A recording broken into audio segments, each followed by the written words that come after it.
Hello you awesome people interested in EVs. In this video I'm going through the 7 more affordable electric vehicles than the Tesla Model 3, but are equal or better in some way. I'll highlight any compromise you might be making for opting for the cheaper EV, comparing the price, range, charging rates, and also a bonus feature that each EV has that the Tesla Model 3 doesn't. And if you stick around until the end, I'll be revealing the EV that is almost as good as the latest Tesla Model 3, but thousands of pounds cheaper. I've seen in a lot of comments people saying they really want a Tesla Model 3 but they can't afford one. Well, I'm pleased to say in 2021 there's a lot more cheaper EVs coming to market than the Tesla Model 3. And if the only spec you're worried about is the range, they're not too far off the Model 3 and some of them actually beat it. I know I'm biased, but I do think the Tesla Model 3 is still the best of the bunch, but appreciate the price can be a bit of a barrier to people getting onto the EV market. I'll be bringing up some EVs that are over £10,000 cheaper but have a similar range to the Tesla Model 3 Standard Range Plus, which is the base model we're going to be comparing all these EVs to. So all these vehicles are going to be under £40,490, which is the base non-spec version of the Tesla Model 3. Some EVs haven't come to market yet, so these stats and prices that I mentioned might change, but generally because it's a competitive market you find the stats go up and the prices come down. So let's crack on and have a look at some of these EVs. Now, as we start out, they're going to be nearer the price of the Tesla Model 3, but as we go on, they're going to get a lot cheaper, revealing that car at the end that can do 263 miles on a single charge and cost under £29,000, but is still from a quality car manufacturer. First up, the ID.4, priced at £37,800, launching later this year. It's the second model from Volkswagen to be based on its MEB platform, which is the same as the ID.3 that launched earlier in the year.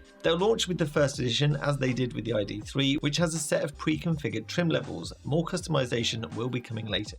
The standard kit on the first edition is 20-inch Draman alloys, LED headlights, tinted rear windows, reversing camera and adaptive cruise control with lane assist and parking sensors.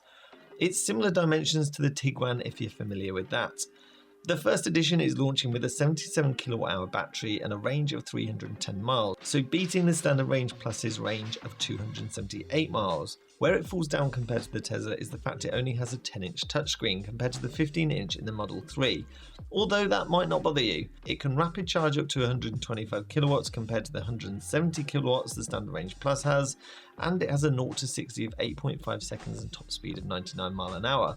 Compare that to the Model 3, which has a 0 to 60 of 5.3 seconds and a top speed of 140 miles an hour. But again, those stats might not be important to you. The bonus feature is the 30 colour ambient lighting around the cabin, which Tesla models don't have. Next up, we've got the Ford Mach-E, which is really similar to the ID.4 in stats, dimensions and the target market. It starts at £37,350, which is on par with the ID.4 as well. And you'll notice a lot of these EVs we're discussing are SUVs because that's the huge trend at the minute. So Tesla really need to launch the Model Y in Europe ASAP, and it is planned for summer 2021. I probably should actually say the Ford Mustang Mach-E, as Ford have attached the iconic Mustang name with the new breed of zero-emission vehicles. It's the first Ford to be developed from the ground up to deliver pure electric zero-emissions driving, and is arriving in Europe in early 2021. You can opt for the single motor or dual motor all-wheel drive, but obviously to come in under the price of the Model 3, we're going to need to consider the lowest spec one. So although options can make it go from 0 to 60 in 3.7 seconds, we can expect 6.2 with the price range we're talking.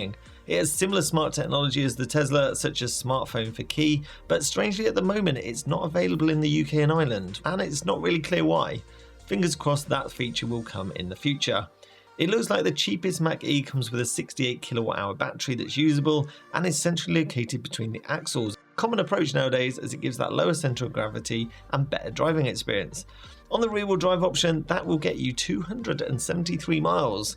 It can do DC fast charging up to 115 kilowatts using something like an Ioniq charger, giving you an average of 66 miles in around 10 minutes of charge. You can get from 10 to 80% in 38 minutes, and the more expensive varieties do have better charging capabilities. It has a frunk like the Tesla, giving you an additional 81 litres of storage space, and if you get your order in quick, Ford are offering free access to the Ford Fast Charging Network, which has 155,000 charging stations across Europe, a bit like how Tesla offered free access to their superchargers when they started out. The bonus feature is that if you lose your phone or your key, you have a backup door code that you can type in on the B pillar, with a separate one to start your vehicle just in case someone saw you type it in. Handy for those whose phones run out of charge often. Okay, on to the next EV, and this involves a little bit of guesswork because it was only formally announced a couple of days ago, so expect the stats and the price to change by the launch, which is later this year. And we're talking the Ioniq 5, which is the latest EV from Hyundai, who have previously had success with the Ioniq and the Kona. And to be fair, these vehicles probably should have made it in the list because the premium Kona has a similar price and spec of the Tesla Model 3. But because I'm looking at the base models of EVs and what you get for the value for money there, I chose to exclude them, and I was trying to keep the video relatively short. Hyundai have made some very efficient running EVs, and the Ioniq 5 seems to be following that suit. It looks to have 300-mile range with a 72.6 kilowatt-hour battery with the rear-wheel drive option. The price of the launch version is expected to be over that of the Model 3, but the rear-wheel drive option with the smaller 58 kilowatt-hour battery should come in at just under the Model 3's price, probably around £36,000 to £38,000, but with a similar range to that of the Model 3. Where this seems to compare very well, if not better than the Model 3, is its charging capability. They're using the 800-volt system, which means the EV can make use of the super fast chargers. I couldn't find the exact charging rate it can charge at, but it states it will charge from 10 to 80% on the 350 kilowatt Ionity chargers in just 18 minutes, which is on par if not better than the top spec Model 3, which can take on charge at 250 kilowatt rate. Obviously it's not the peak that matters, but how long it can stay taking that charge and how quickly it tapers off. The bonus feature that it has is a 3.6 kilowatt charger on board, which can charge other electric devices using its vehicle to load function. It says it can charge electric scooters, bikes and camping equipment.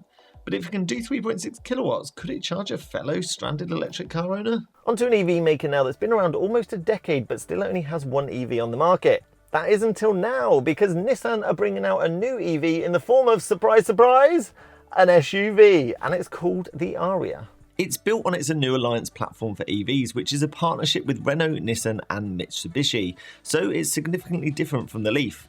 Like most EVs, you can option a four-wheel drive version, but the cheaper models will be rear-wheel drive only.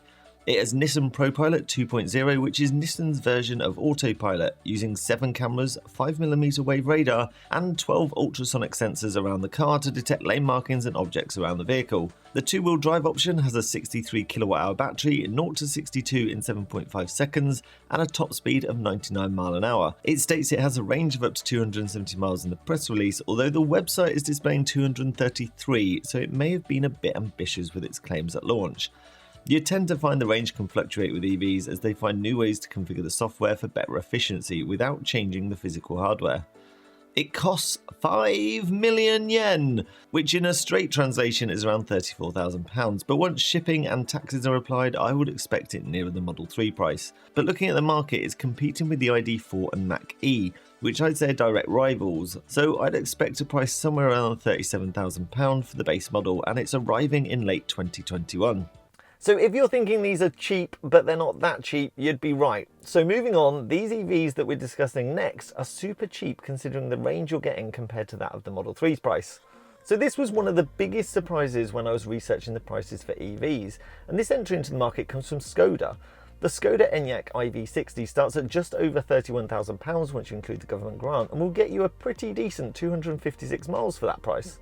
I think what I like about this is it just looks like a Skoda. Most of the manufacturers have gone with completely different looks for their EVs to stand out, and there's no reason to. Skodas, from my experience, are pretty robust cars, and whilst I imagine the £31,000 won't get you much spec and fancy interior, if that doesn't bother you, you can get really good value for money here. You get a 62 kWh battery, 0 to 62 mph in 8.7 seconds. If you want a spec beating model that is still under the Model 3 starting price, you can opt for the Enyaq IV80, which starts at just under £36,000 and has a range of 333 miles.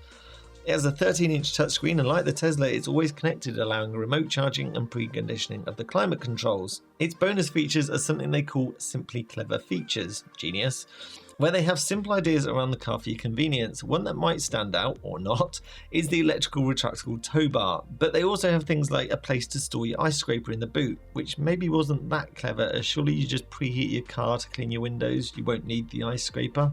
Where the Skoda lets itself down compared to the Tesla is the charging rate. The top spec models will take on charge at 125 kilowatts, whereas the lower spec models will only charge at that 50 kilowatt rate, and it's something to be aware of when you're buying an electric vehicle.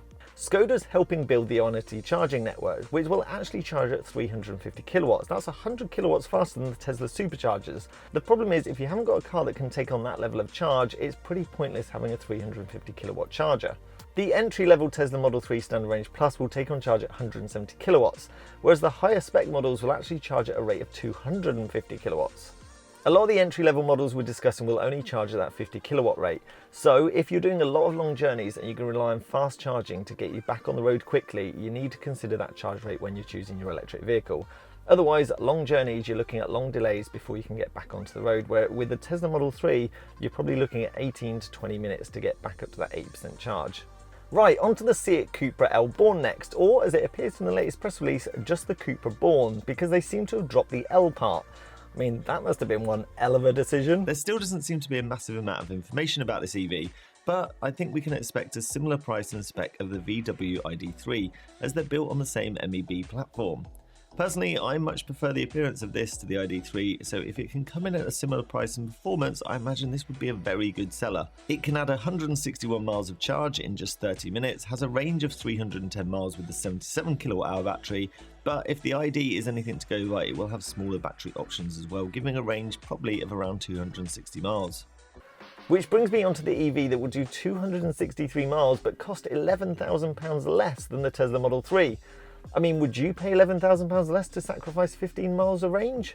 The EV I'm talking about is the newest version of the ID3 with the Pro battery, as Volkswagen are calling it. The ID Pro Life, nothing to do with any campaign groups that I'm aware of, starts at £28,670. And with a range that's not far off the Model 3, if you're not too fussed about what spec the car is, you could be onto a winner. If you want nicer interior, then you will have to shell out some more money, which puts it nearer the Model 3 price. VW are running the old style model of car manufacturing, lure you in with a low price, low spec, then by the time you spec your car out, it's probably nearer a more expensive competitor and you're well over budget. But for those that are not interested in all the gadgets and gizmos and just want a car that gets you from A to B, with a reasonably large gap between A and B, this is perfect and a far cheaper price. Overall, the dimensions are smaller than the Model 3 and are more similar to the Cupra Born or the Golf. But due to the MEB platform and wider wheelbase, the room for the passengers isn't too bad. Just luggage space in the boot is compromised compared to the Model 3. It has similar charging capabilities as the ID4 because it's obviously the same platform, and a lot of these are the brands that I've looked at, so slower than the Model 3. Okay, on to that cheaper EV that I promised that is almost as good as the latest Tesla Model 3, but thousands of pounds cheaper. And that is a second-hand Tesla Model 3. Bear with me here, don't tune out. The Tesla Model 3 started to appear on UK shores in the summer of 2019, which means lots of 2-year leases are now coming to an end, and people tend to change their cars every couple of years anyway, so the second-hand market is starting to boom. And the huge bonus of buying a second-hand Tesla Model 3 is the fact that you keep receiving software updates, so you still get a lot of features added to the car. Yes, you don't get some of the hardware features like the power boot and the heat pump, and maybe the range is a little bit less, but it's still a really decent car. This is a September 2019 model, and I think it had a range of 256 when I started, which is on par with a lot of the models we've discussed. So if you really want a Tesla Model 3 and those other options don't float your boat, because I think they are all a little bit of a compromise in some way, why not check out the second-hand market to get your dream car? There are lots more EVs out there that are way cheaper than the Tesla Model 3, like the Corsa E, the Mach-E. I mean, I think they're making a joke of electric cars with that. But I wanted to compare EVs that had similar range and specs as the Tesla Model 3, but were cheaper. Have a read of the comments below, because viewers always put some interesting facts and ideas in there, or feel free to add your own thoughts. That's it for this week. If you enjoyed that, don't forget to give it a thumbs up, because it really helps the channel and the video. And if you've got any friends interested in EVs, feel free to share this video with them. Thanks for watching. I'll see you soon.